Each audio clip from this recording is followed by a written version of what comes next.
ஈரானுக்கு எதிராக அமெரிக்கா மற்றும் இஸ்ரேல் நடத்தி வரும் போர் இப்போது அமெரிக்காவுக்கே நிதி ரீதியாகவும் உயிர் ரீதியாகவும் ஒரு மிகப்பெரிய சுமையாக மாறத் தொடங்கியுள்ளது. இது தொடர்பான ஒரு பரபரப்பான விசாரணை அமெரிக்க நாடாளுமன்றத்தின் செனட் கமிட்டியின் முன்னிலையில் நடைபெற்றது. இதில் கலந்து கொண்டு பேசிய அமெரிக்க பாதுகாப்பு செயலாளர் பீட் எக்ஷித் இதுவரை ஈரானுடனான போருக்காக மட்டும் சுமார் $37.5 பில்லியன், அதாவது இந்திய மதிப்பில் சுமார் 3 லட்சம் கோடி ரூபாய்க்கு மேல் செலவாகியுள்ளதாக தெரிவித்தார். இது ஏற்கனவே கணிக்கப்பட்ட தொகையை விட மிக அதிகம் என்பது குறிப்பிடத்தக்கது. தொடர்ந்து போரை நடத்துவதற்கு அமெரிக்க ராணுவத்திடம் தற்போது நிதி பற்றாக்குறை நிலவுவதாக அவசரமாக $88 பில்லியன் கூடுதல் நிதி தேவைப்படுவதாகவும் அவர் கோரிக்கை விடுத்துள்ளார். இந்த தொகை வழங்கப்படாவிட்டால் ராணுவ வீரர்களுக்கு சம்பளம் வழங்குவதிலும் போரில் தீர்ந்து போன ஏவுகணைகள் மற்றும் ஆயுதங்களை மீண்டும் வாங்குவதிலும் பெரும் சிக்கல் ஏற்படும் என்று அவர் எச்சரித்துள்ளார். இந்த விசாரணையின் போது போருக்கு எதிரான போராட்டக்காரர்கள் அவ்வப்போது குறுக்கிட்டு முழக்கமிட்டதால் சபை தற்காலிகமாக ஸ்தம்பித்தது. மேலும் கடந்த பிப்ரவரி முதல் இதுவரை 17 அமெரிக்க வீரர்கள் இந்த மோதலில் உயிரிழந்துள்ளதும் நூற்றுக்கணக்கான வீரர்கள் காயமடைந்துள்ளதும் அமெரிக்க அரசியலில் பெரும் விவாதத்தை ஏற்படுத்தியுள்ளது. அமெரிக்க அரசின் இந்த அதிரடி நிதி கோரிக்கைக்கு எதிர்க்கட்சியினர் கடும் எதிர்ப்பு தெரிவித்து வருகின்றனர்.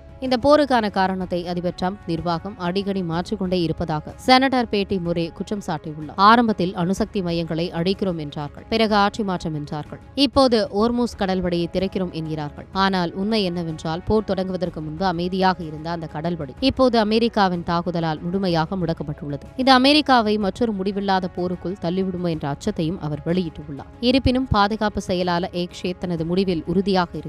அமைதியை நிலைநாட்ட வேண்டுமானால் நாம் போருக்கு தயாராக இருக்க வேண்டும் என்று அவர் வாதிடுகிறார். ஈரானின் அச்சுறுத்தலை சமாளிக்க அதிநவீன ஏவுகணைகள் மற்றும் ட்ரோன் எதிர்ப்பு தொழில்நுட்பங்களை உருவாக்க இந்த $88 பில்லியன் மிக அவசியம் என்று அவர் கூறுகிறார். ஒருபுறம் உயிர்பலிகள் அதிகரிப்பது, மறுபுறம் கஜானா காலியாவது என அமெரிக்கா இப்போது ஒரு நெருக்கடியான சூழலில் உள்ளது.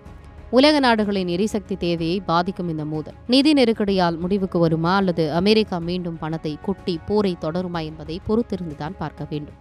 கிரியாஸின் அதிரடி ஆடி சேல் 70% வரை தள்ளுபடி. கிரியாஸ், இது நம்ம ஃபேமிலி.